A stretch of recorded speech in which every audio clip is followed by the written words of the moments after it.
Welcome to University Drive, your pathway to the transformational work of University of the Bahamas. Our goal is to build a better Bahamas by shaping tomorrow's leaders today, finding solutions to challenges, and forging new opportunities for growth. University Drive, where faculty, staff, students, and alumni travel the road of progress together with you.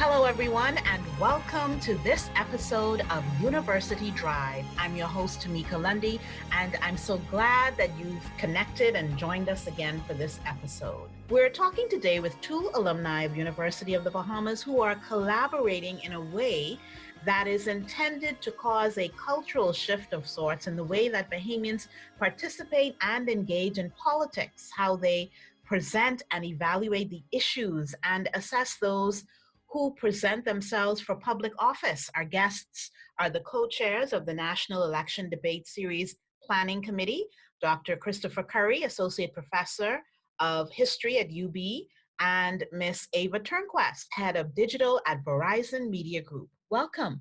Thanks for having us. Yes, it's a pleasure. Dr. Curry, you're a veteran guest of ours, but Ava, this is your first time joining us. Why don't you each tell us how it feels to have gone to UB in different decades, but to be working so closely together now as alum? Well, thank you for the opportunity to come on University Drive. I'm really excited about this project. It's really feels very kismet. I saw a flyer for something that Chris was doing, and I immediately just, let me just call him and see, if he would be interested in us participating or getting together with UB to just try something new.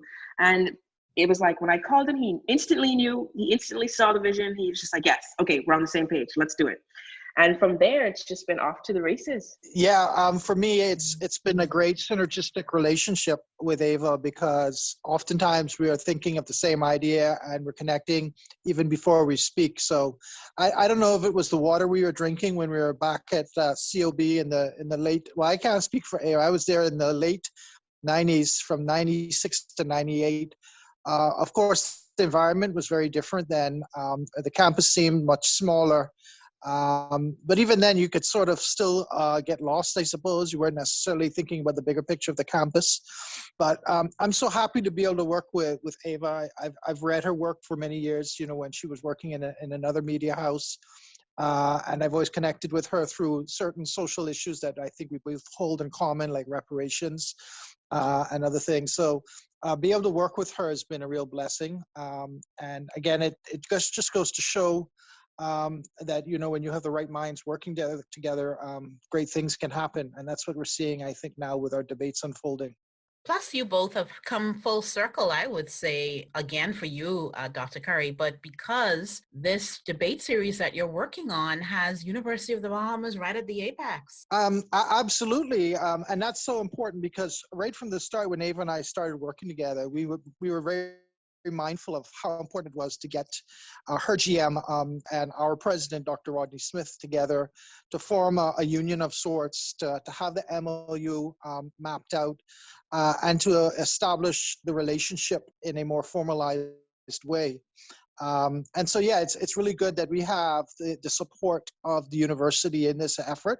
And it's made a big difference because I'm seeing, like, around campus and in other areas, colleagues of mine are paying attention and are doing their own advertising of the events. And that's really important. And on our side, this was something that, has grown to be even bigger than I think that we could have even imagined. Just thought, I was just thinking the other day, UB is our nation's premier tertiary institution, and to partner for us, Verizon, a relatively new entrance into the media space. We've got about under 5 years. It's such a big accomplishment for us. It's incredibly, and I'm just blown away by the fact that we were able to actually make this happen. And it shows that the university, put its faith in us, in our ability to be able to effectively carry out this debate, production wise, but also with me at involved in the steering committee. And so to be a UB alum and then to be at the table steering memorandum of understanding with the institution and my place of employment, I mean, it is very much a full circle moment. I really did. It was really, really rewarding. So I'm really excited about what this means. This type of partnership. The sort of benefit it's going to have, trickle down effect outward into other. It opens the door for so many other projects, that can be conceived from this. All right, so let's take a deeper dive. You've had time to assess the debate series that began in May, first with the youth debate on issues, and then the COVID-19 and climate change debates. These debates, they've been celebrated, they've been lauded, they've been criticized, scoffed at. Some persons have been apathetic about them, they've expressed derision, but they've attracted lots of attention. What's your assessment of the impact? Ava, you first. Okay, so I'm a strong believer of this, if you build it, they will come. I don't believe in setting limits on sort of the appetite of our society for information and for a more elevated political discussion. So I realize that when we not only are doing something new, and we not only have to put it out there, but we also have to sort of teach people how to engage with it, because it's something that's never. It's a platform that is not people don't have much experience engaging with it. So not only on the persons that are participating, the debaters, but also on the audience side, how do I appreciate or value or engage with this type of political discussion? And what I think is so great about it is we started with the youth, and they stepped up to the plate in ways that I feel as though are truly remarkable, and it showed that we do have the capacity to get into this. And I think just the more that we do it, the more that we put ourselves out there and realize that you can be challenged on your ideas, and that's not a reflection. That's not you being challenged on your self-worth. I think the concept of debating, I think why there's been such a resistance is that we attach opinions to personalities, to identities, right? And so when we're debating someone and we don't agree with them, it's almost as if we don't agree with them at an existential level, when really it's just a difference of opinions, And so I think the great thing about debates is it's showing us or creating these tools and these pathways for us to disagree with each other in a very constructive way, and that's how you get to refine ideas and come up with the best practices and best solutions. And I really see that in practice, because just the impact of our first debate and then our second debate, we have people so much more engaged. I mean, what those criticisms are really telling me is that I'm watching, I have an interest in this, and I want to see what you do to improve it, and so I don't take any of the criticisms, the derision, all of it, I think, are so positive and valuable for to help us get to that next step, and to help us, broaden our shoulders. We have to be able to take both on the debate stage, but in real life, Bahamians need to learn how to properly conflict with, have conflicting ideas and get to the next step. So I'm really happy with what with the platform that we've created and how we can continue to build on this to moving forward. Dr. Curry, and so it's an indication of a further awakening, maybe a maturity, a growth in terms of our political culture and awareness that also impacts our democracy. What are your views? I'd like to throw out a concept of participatory democracy, because that's what I see ultimately is the value of the debates. In one end, to the youth debate and the COVID-19 and climate change, what we saw was a lot of conversations on Facebook and other social media platforms about the value of the debate, the good, the bad, and the ugly.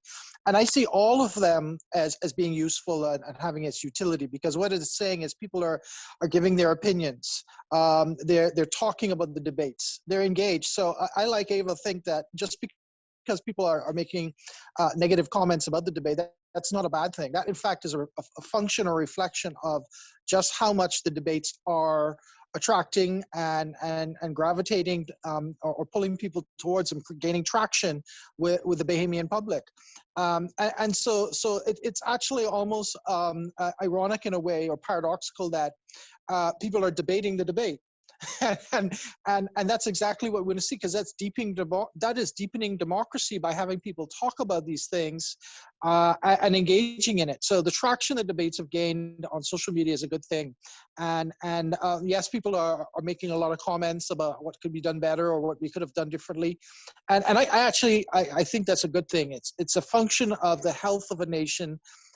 When you can have healthy conversations, differences of opinion played out in so many different media forms. So it's a kind of participatory democracy, like I said, and to me that's a good thing. Why should we care about participatory democracy? Break it down for the average person. Well, it means that you don't have to wait every 5 years for an election to actually have your voice heard. It means that in various ways, we can hear you. The debate committee actually is a great example of that, in that when we were trying to conceive of the debates, we put out our initial formulation.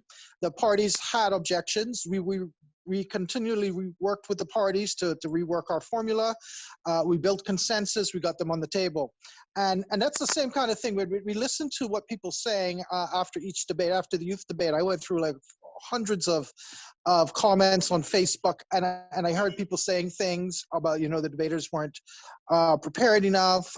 We need to have more seasoned debaters. Why do we have so many structured questions? There were all kinds of things that people took issue with. So we listened to them, and we've been tweaking in the first and in the second formulation. So the point is, that's an example of participatory democracy, where people have a voice, they let their voice be heard, and then there's some kind of response from the organization, in this case, the National Election Debate Committee. And just to add to that, Tamika, on why it's so important, we have a general sort of political environment where our citizenry, the only time they truly feel empowered to exercise their democratic right is at the polls.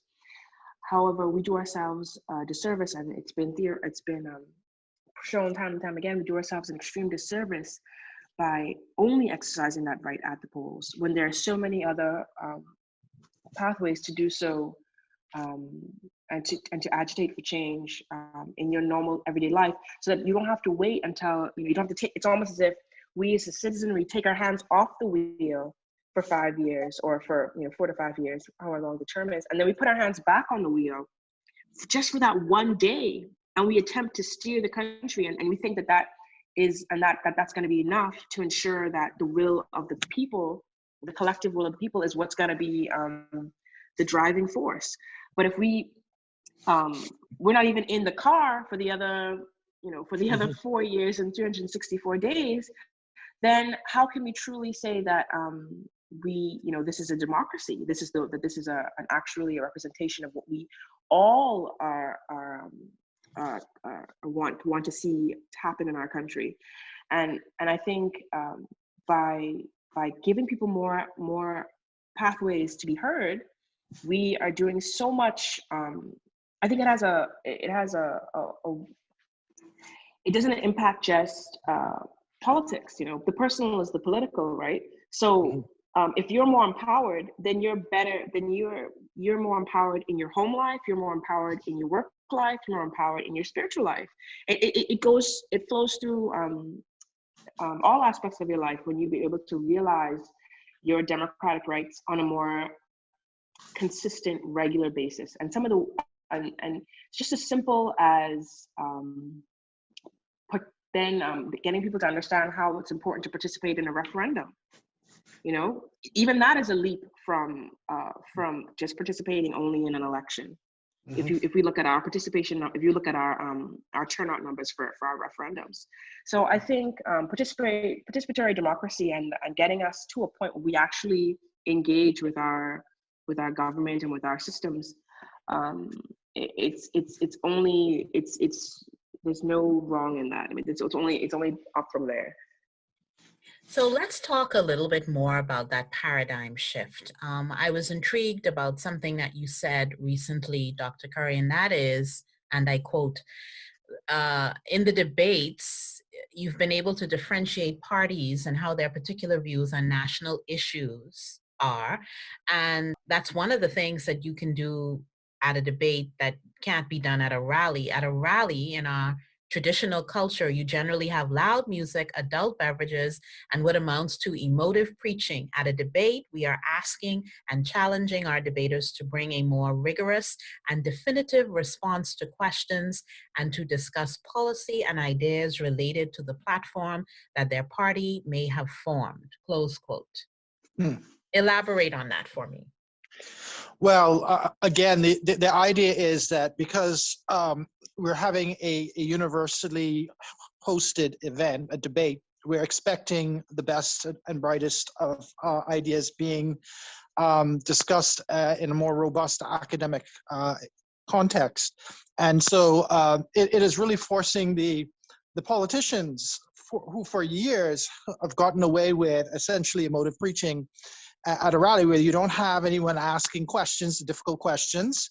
You don't really have a back and forth between your audience and you speaking on the stage.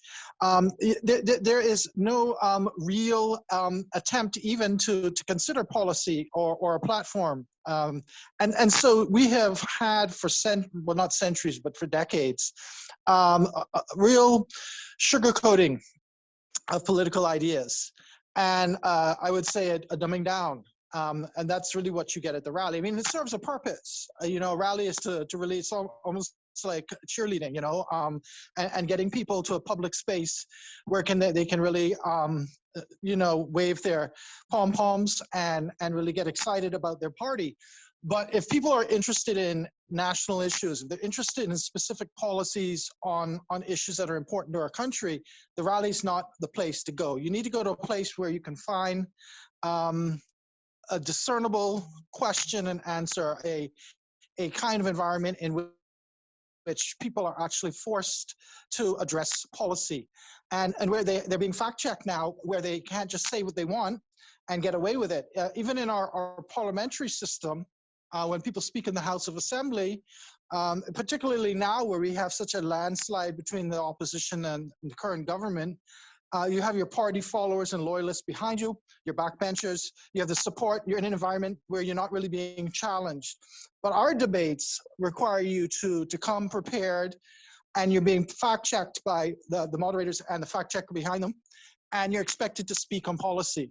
And so, yeah, it's really raising the level of discourse and discussion on national issues, the way we formatted these debates.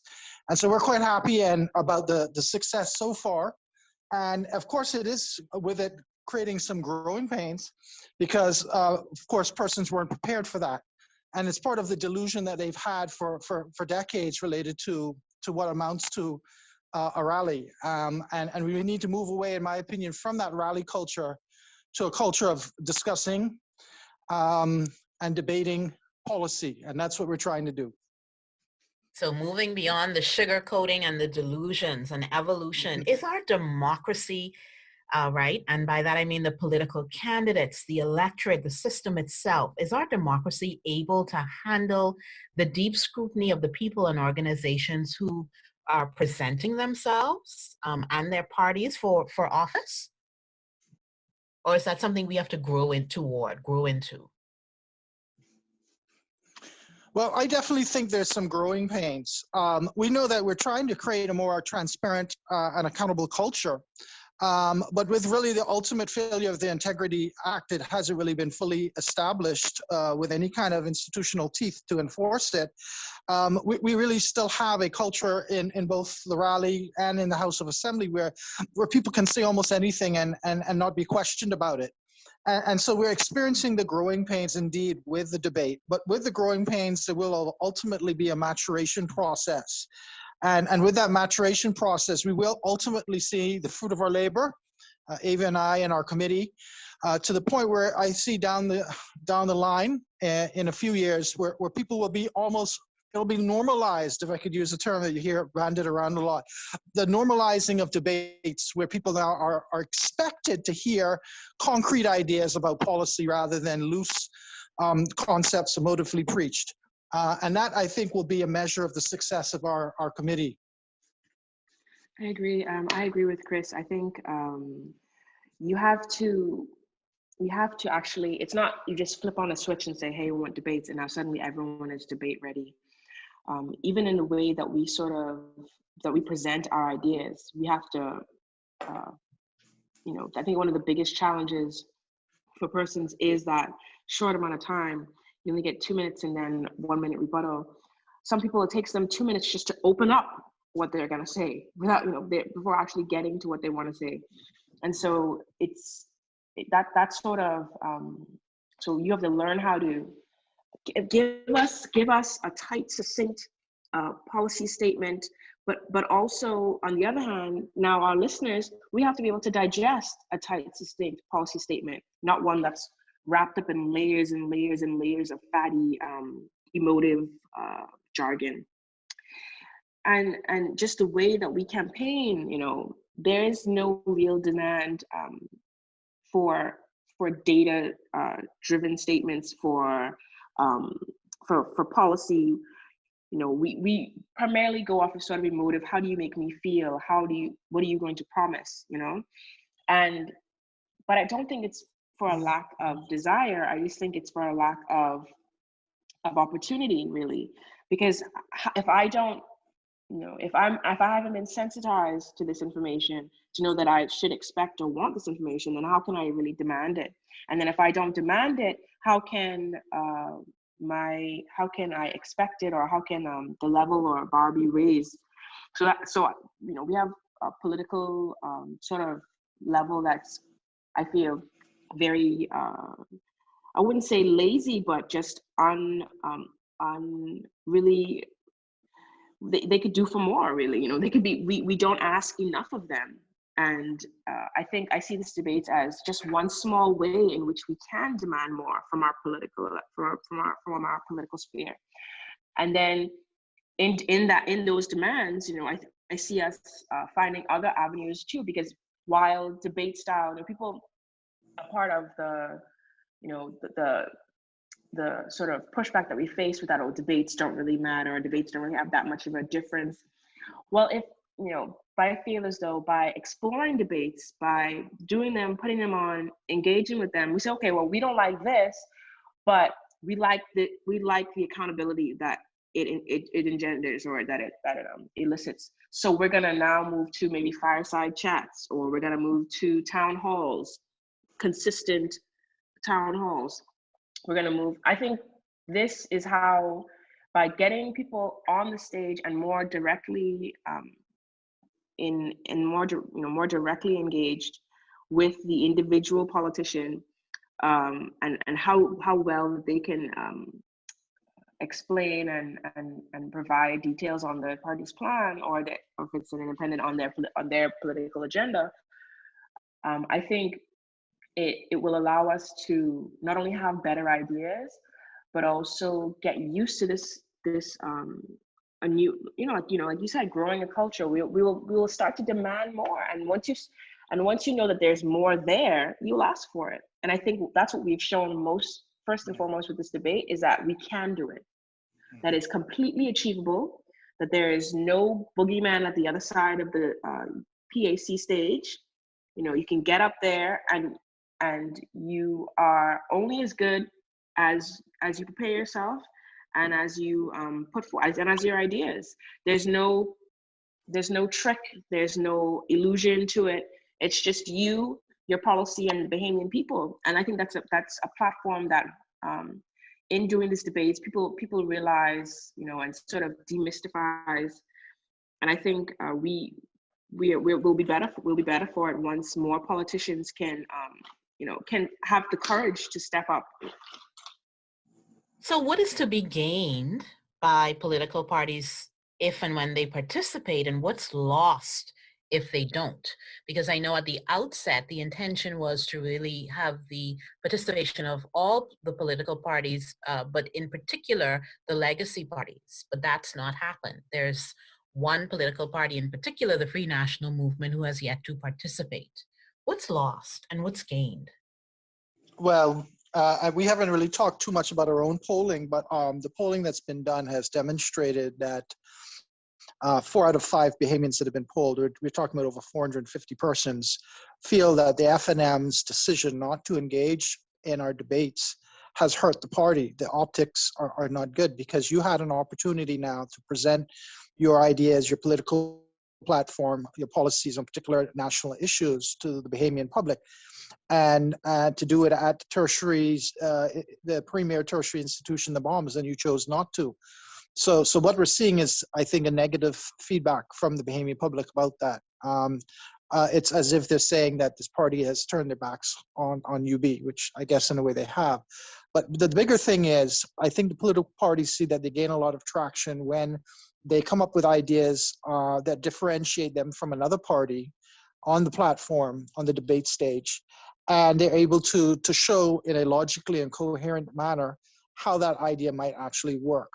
And then, of course, they gain even greater traction exiting the event. When the post-event polls show that you may have a winner, or you may have someone who fared well in public opinion on Facebook or other social media platforms, and then the parties are looking better. So I think some parties certainly have benefited. The PLP, the one legacy party that's there, has benefited, I think, tremendously, even though they've been attacked a lot in the rebuttals.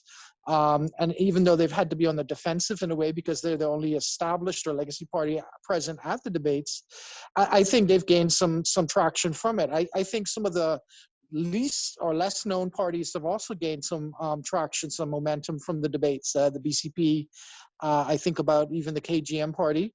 Then again, you have some parties that have gained attention, not necessarily positive attention, by some of the things that they've said or done. And so, the debate can actually be a great dividing line, a leveler of sorts of the parties. Those that are coming seriously with policy and ideas gain traction. Those that are seen as gimmicky and mostly superficially projecting themselves in a way without facts, those things get exposed. So you can gain leverage and traction from the debate, but you can also lose ground by not showing up, choosing not to be a part of the debate, or not coming prepared and coming across as fluffy and gimmicky. Well, you've said a lot, and we still have a lot more to discuss on this matter. We're talking about the extent to which recent debates are impacting the participatory democracy in the Bahamas. This is actually a very good spot at which for us to take our break. This is University Drive. We'll be back after this.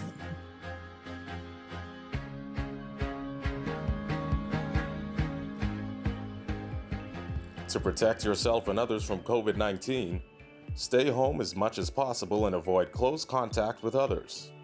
Wear a mask that covers your nose and mouth when you leave home. Wash your hands with soap and water for at least 20 seconds or use alcohol-based hand sanitizer. Practice social distancing. If you must leave home, stay at least 6 feet away from other people and disinfect items you must touch. Limit in-person contact as much as possible. To prevent the spread of COVID-19 if you're sick, avoid public transportation, ride-sharing, or taxis. Stay home if you're sick, except to get medical care. Remember to call ahead first. Separate yourself from other people and pets in your home. Everyone is at risk of getting COVID-19. Older adults and people of any age who have serious underlying medical conditions may be at higher risk for more severe illness.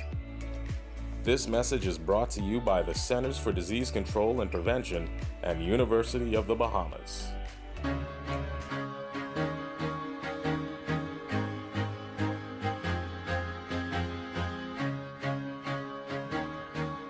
We're back here on University Drive. We have as our guests Ava Turnquest and also Dr. Chris Curry. We're talking about the recent national election debate series. First of two debates have happened. There are two more scheduled to happen. The next is going to happen later this summer. I want to ask our guests, why should the average citizen in this country even care about whether political parties participate or engage in debates or not? I mean, there's the media interviews that the political candidates and parties can do. They have their press conferences, there are articles, and then there's social media. Why is this debate culture relevant and so important? I'll take that, Tamika, because as a journalist, I feel as though I really respond. That argument that, oh no, we debate in Parliament, or we can have a town hall. It's not the same, right? So it's important to see your leaders, or it's important for us to see our leaders and how they can handle themselves in different environments. And it's particularly in environments that they don't control. So when we look at Parliament, there's a very rigid set of rules and there's a very rigid agenda, and that agenda is set by the governing party. And you can't just come to Parliament and decide today that I'm going to debate on something that I want to debate on. No, you debate on what's been set in the agenda, that's been planned out, that's been put there for the last 2 to 3 weeks. And yeah, there are times when you can break from that and bring up something. But generally, the governing party very much has control over the narrative of what gets discussed and what doesn't get discussed. And that's not an indication of a true and full and frank debate, because it's limited to, just as a debate would be, but you don't have the same.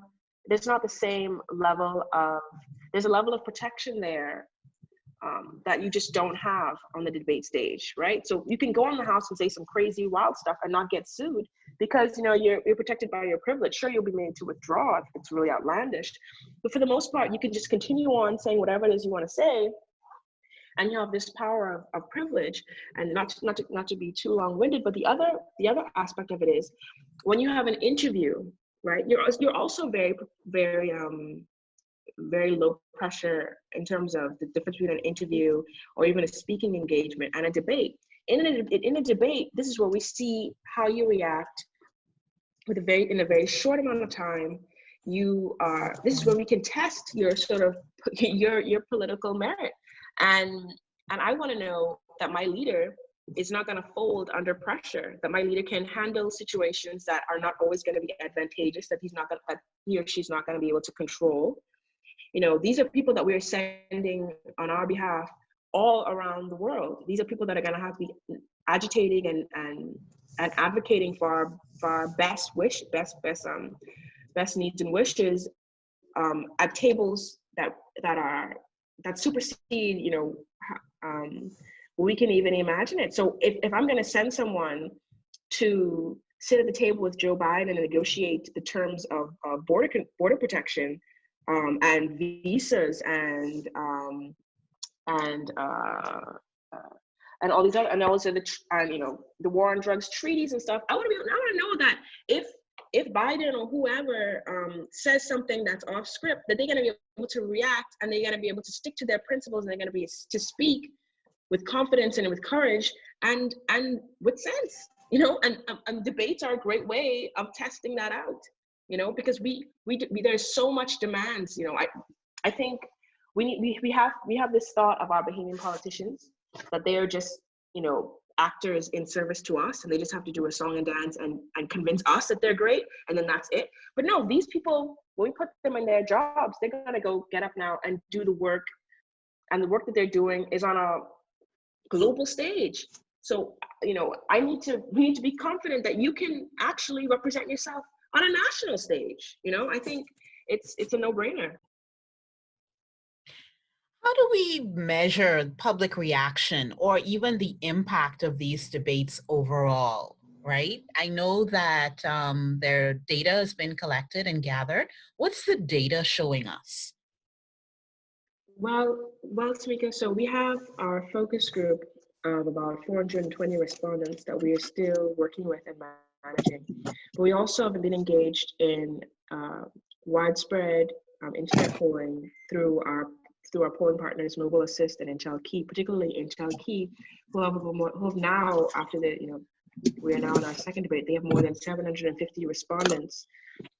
And what's been so interesting is that the pre-polling that we've done with our group of 420, and which we've used to sort of guide our offers to the different parties, that has been pretty much, and Chris, you can correct me if I'm wrong, it's been congruent with the internet polling. So we have a random scientific polling size of about 420, and the results that we got from that in terms of the rankings of these parties has been near identical to the internet polling that we've been doing. So I thought that was very interesting too as well.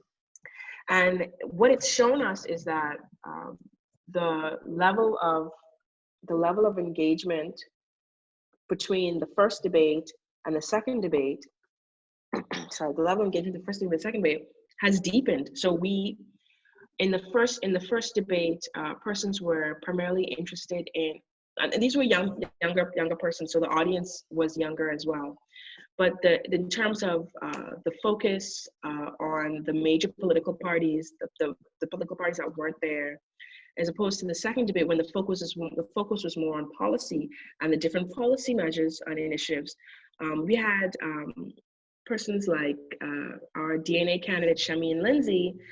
She actually did very well in the polling because persons thought that she was able to stay on message and on brand, whereas our candidate, PLP candidate from the majority party, Dr. Melissa Evans, persons took issue with the fact that she was very scripted, and she referred to her script pretty consistently throughout the night.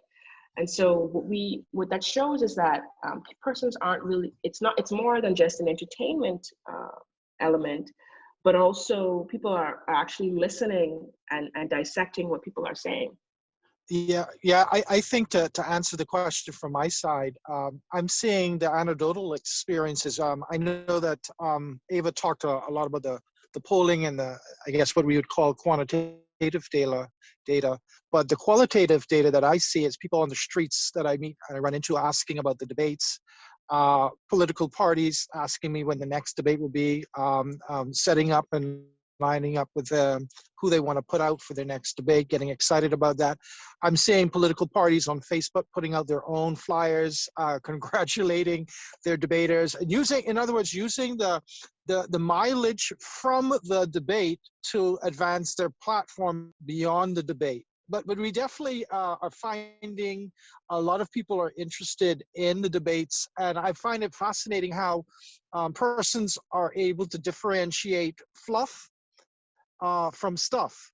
And you have the debaters who are on point with their message, but maybe quieter or less combative in the actual debate, but they're on point with the messaging, and so they gain some traction, whereas others are just spewing a lot of erroneous and fallacious information. They may appear to be more aggressive, but that doesn't really always win over the keen viewer, the person who's interested in hearing policy.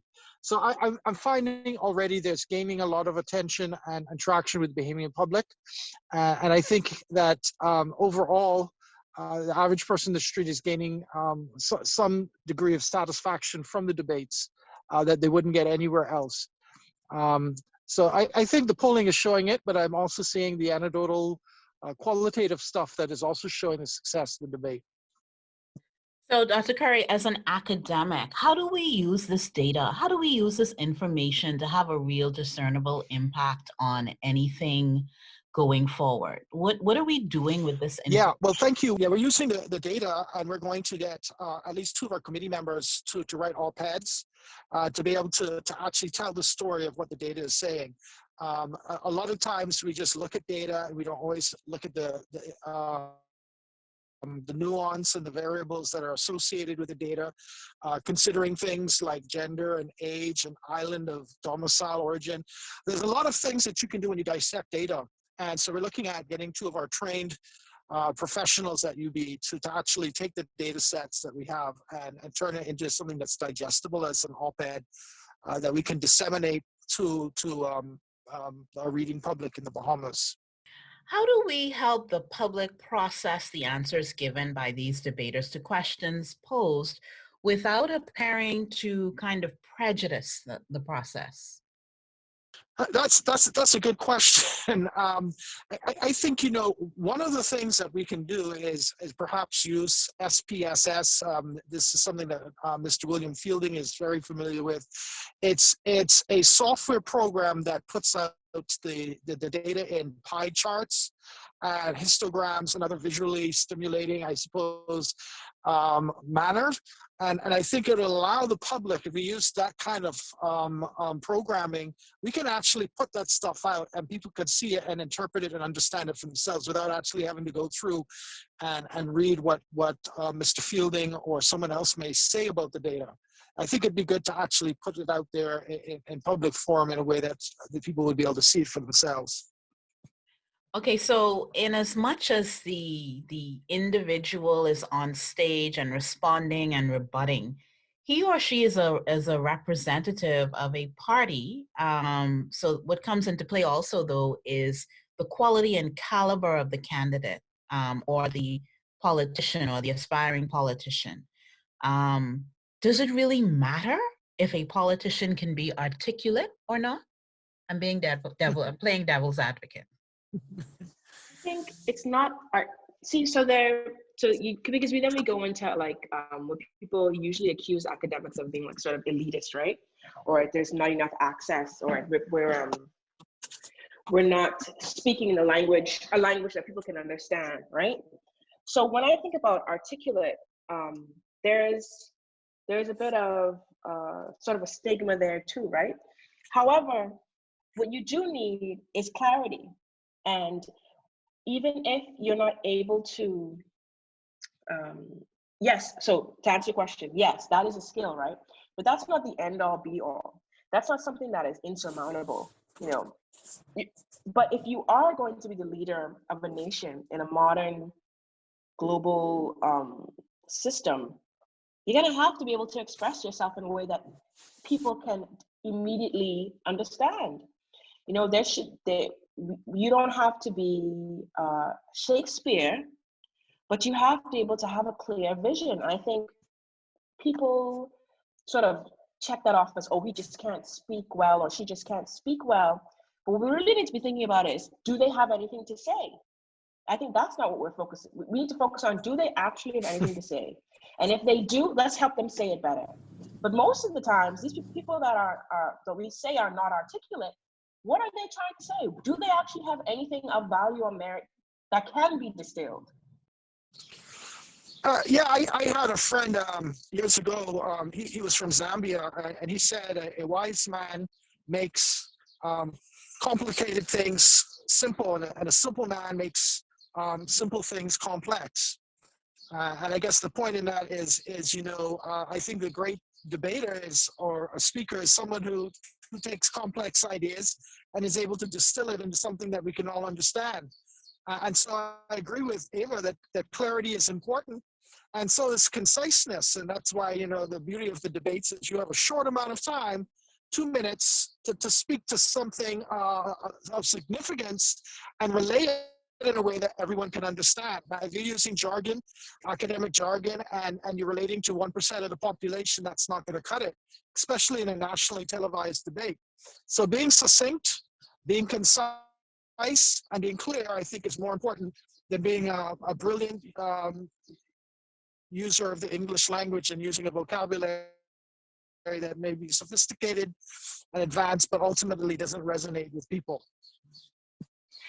I'm wondering, what kinds of resources do you wish that you had available to you that you might not have at this very point to make this process more effective and impactful? $1 million. I'm all right. 2 million. Why not 2 million? Just one man. I don't be big guy. I'd say in terms of resources, that's a really good question, Tamika. We could always do with more, right? I wish I had one more Christopher Curry and one more Tamika Lundy on my committee, so that we could really steamroll through this. You be alone. Yeah, I think what we really need. I think one. This is just me being, as an optimist, right? 3 weeks when we were like 2 days before the last debate, I would have said something completely different, right? But now that we're we're in the summer, we have time to really work through things.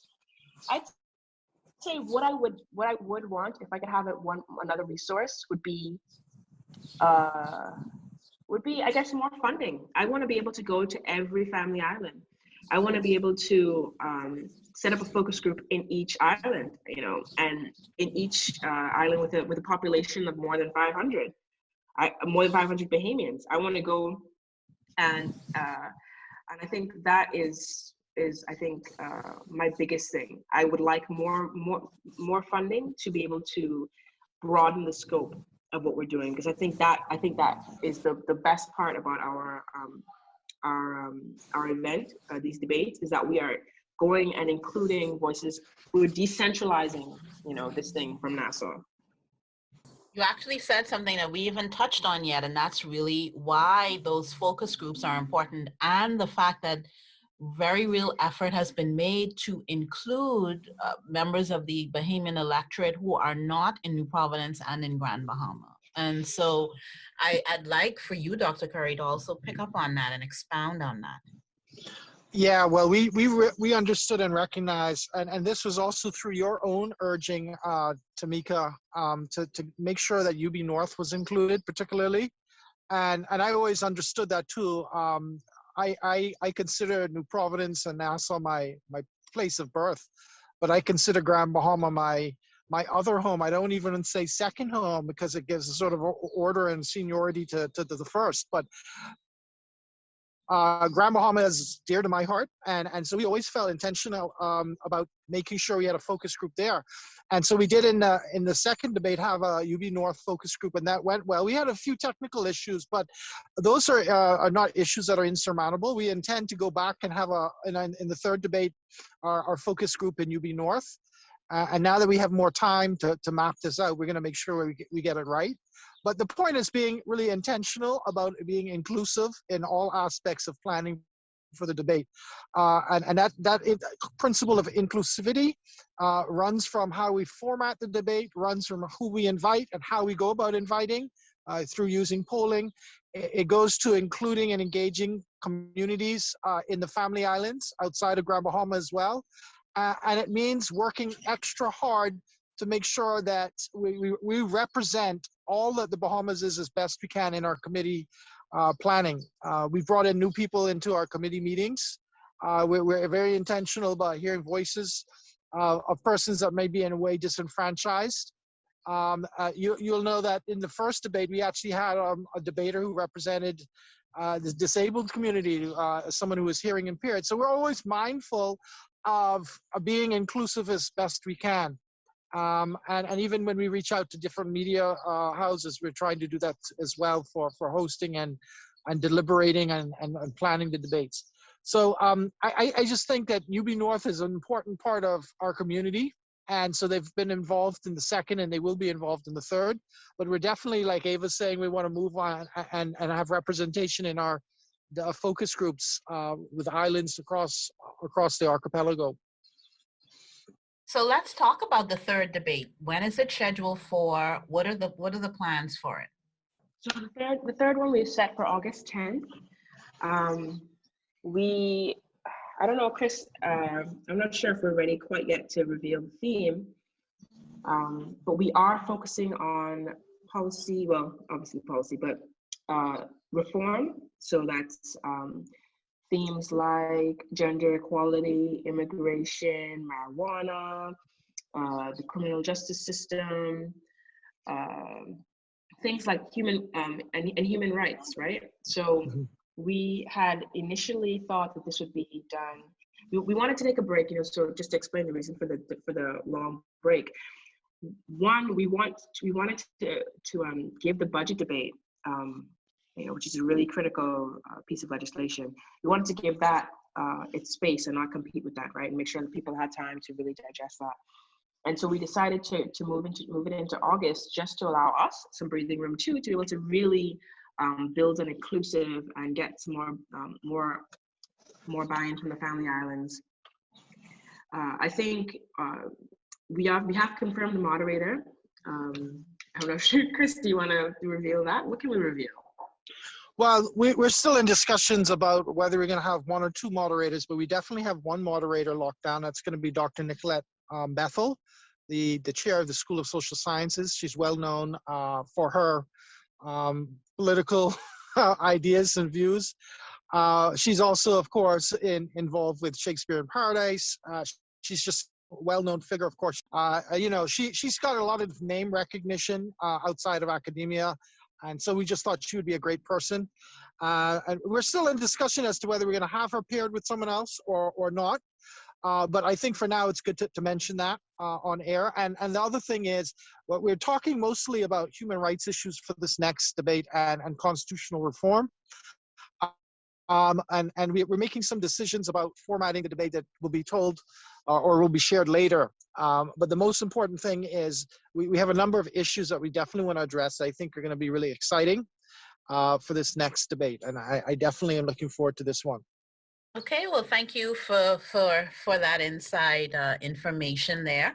And so as we begin to wrap up our conversation now, I'd like to invite each of you in your wrap-up comments to really help the members of the public to bring context to this whole debate series and what is the relevance of it, and really to help the members of the electorate kind of frame what's happening here. If I could say anything about the debates, I would appeal for optimism and also for grace. So we are embarking on something that has not been done very often, if at all. I would like to have more compassion from our electorate and also more engagement. So what I mean by that is, don't look to these debates as another opportunity to be preached to or for promises to be made, but truly listen to not only get information about the various parties and their policies, but also to determine, what do you want? This is an opportunity to hear what's being offered and put on the table, but also to look at it and say, well, there's not enough here, or there's some other things that I feel should be here. And that's, I think, the best thing about these debates is this is where our persons that are offering themselves up to lead us are putting their best dishes on the table and saying, this is what I've got for you. And we get to now look at this buffet and say, well, you know what? That's not enough. That's undercooked. That's roasted. This needs salt. And actually put that out there. There's something so empowering about your voice, and I really hope that Bahamians can find that power and be able to hold on to it and really use that to sort of keep us and sustain us through this very tough election cycle that's coming up. We are in an unprecedented time in this country where we're from crisis to crisis. And the only way that we can steer ourselves out of this is not by choosing someone who can do it better than the person that's done it before, but by actually sitting and keeping our hands at the wheel and keeping our eyes and being the watchdogs that we so desperately need. Every Bahamian has a vote, but also has a voice, and they get to use that voice in this debate series and this debate platform, where from your Facebook comment to national TV. That's how easy it is to be involved in this process. And I hope more people will take up that opportunity. Yeah, I don't want to use big words, but I guess I'm tempted to. So one of the big take-home points for the debate for me is you go from a univocal perspective, which is what you get in the House of Assembly. You really have two dominant legacy parties, and we flip-flopped since '97 between them in the elections. But we have a multi-vocality, a multivocal podium or platform, I should say, where you hear multiple views, multiple voices, multiple dimensions of issues that we're talking about on a national scale. So that to me, the beauty of the debate, able to see the difference between party A, party B, party C, and party D. And I think that's something you'll never get at a rally, and that's something you'll never get in the House of Assembly as it currently stands. And that's something that you can only get if you attend the debates from here on out. And so that's to me the beauty of the debate. Well, thank you so much for spending time with us here on University Drive. We appreciate all of the insights that you have provided, and we invite our listening audience to stay tuned to the next debate. August 10th, is it? Information will be coming out closer to that time. You've been listening to University Drive. I've been your host, Tamika Lundy. Join us again next week, same time, same station. Thank you so much again for joining us here on University Drive.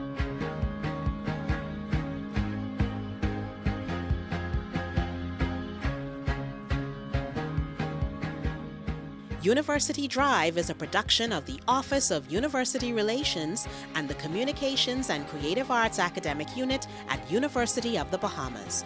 All rights reserved.